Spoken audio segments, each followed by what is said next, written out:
Ipakikita ko sa inyo kung gaano ka-cheesy ang na-discover kong pagkain na niluto ko ngayon.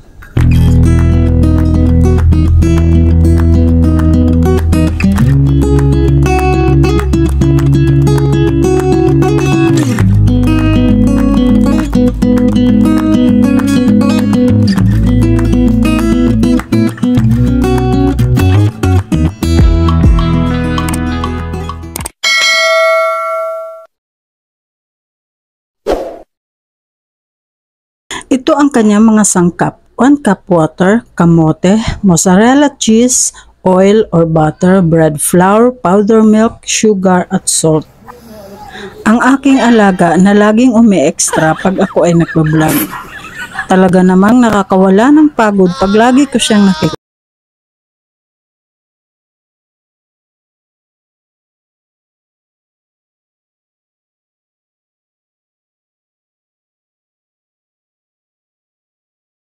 Nabili ko, maliliit, maugat pa siguro ito.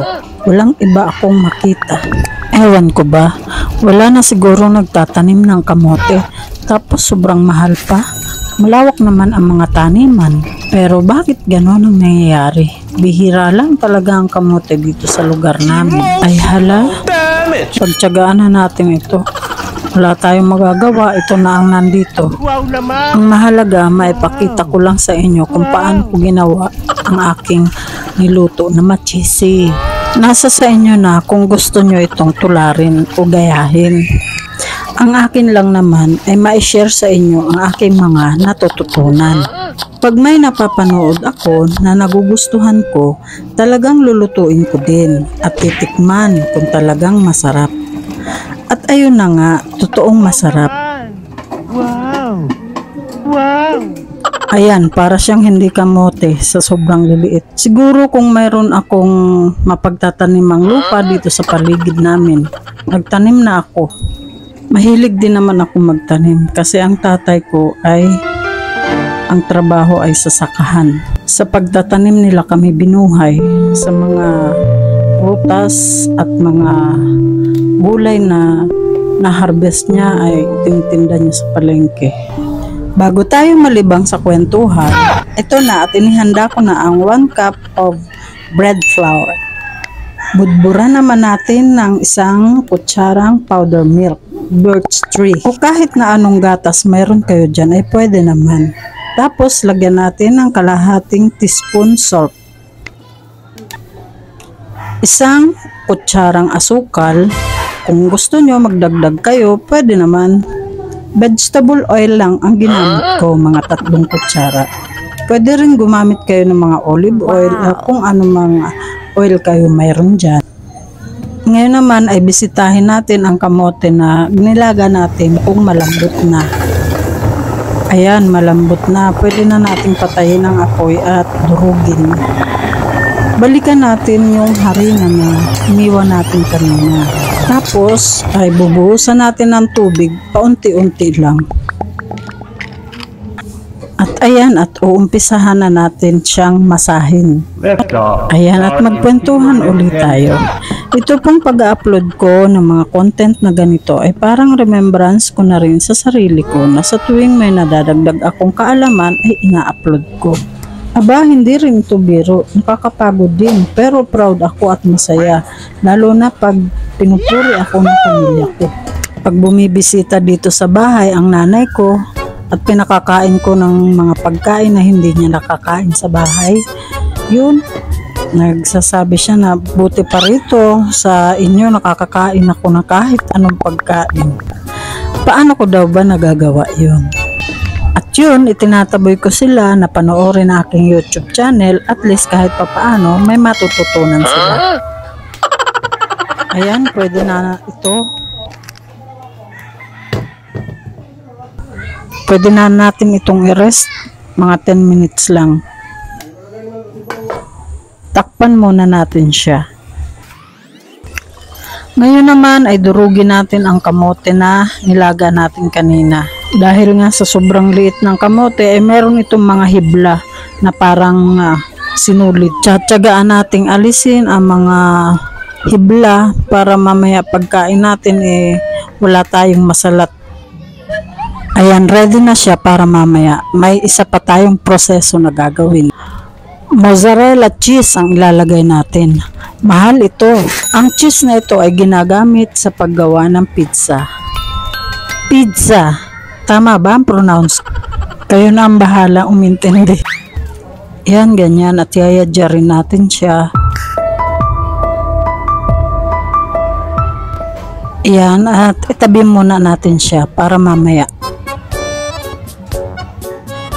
Ito na yung harina na minasa natin kanina. Mamasahin natin uli. Yan, at ikorte natin siyang pabilog. Wala akong kahoy na ginagamit pang masa ng tinapay o anumang tawag dyan. Basta mayroon akong pamukpok na magagamit. Wisikan natin ng konting harina para hindi dumikit ang dough.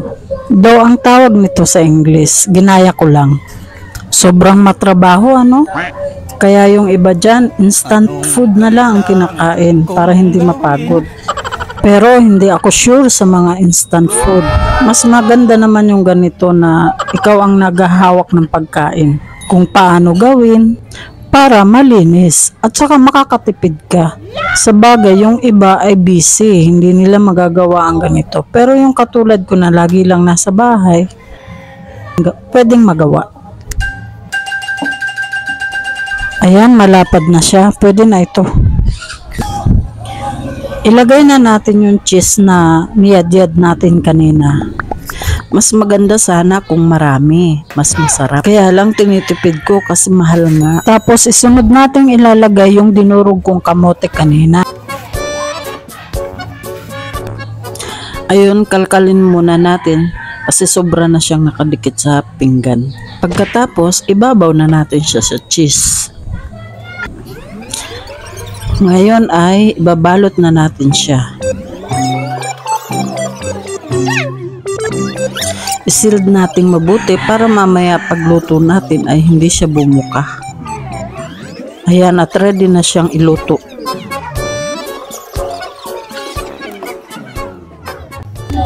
Painitin natin ang non-stick na kawali na mayroong konting mantika. Mas maganda sana kung brush lang na mantika. Pero wala tayong brush kaya binuhos ko na lang ng mga ilang kutsara. Tapos, ganyan. Ayan, at ilalagay na natin ang ating iluluto. Siyempre, mahirap sandukin kaya kakamayin na lang natin. Yan. Para-paraan na lang, wag nang sandukin. Malinis naman ang kamay ko. Bago ko makalimutan, mahina lang dapat ang apoy at wag lalakasan. Dahan-dahan lang natin siyang palulutuin para hindi masunog. At saka dahan-dahan na natin siyang ibaliktad para yung kabila naman ang maluto. Ay, take note pala. Kailangan sisilipin nyo yung ilalim kung brown na para alam nyo kung luto na siya. Ayun, pag nag-brown na, saka na natin ibaliktad. Dadahan-dahanin lang natin at baka masira, sayang.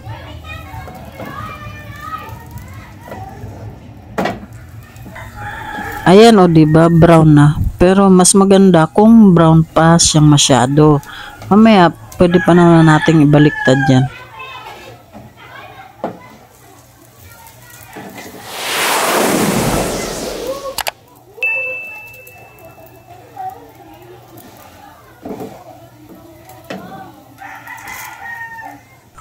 Iniingatan ko baka kasi masira.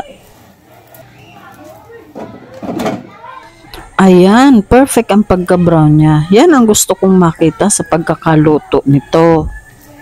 Sa bagay, hindi pa naman huli ang lahat. Pwede pang ihabol ang kabila. Sarap. Natatakam na ako. Ang bango. Lalo na siguro kung butter ang gagamitin nyo. Pagmasdan nyo ang apoy, ganyan lang siya kahina.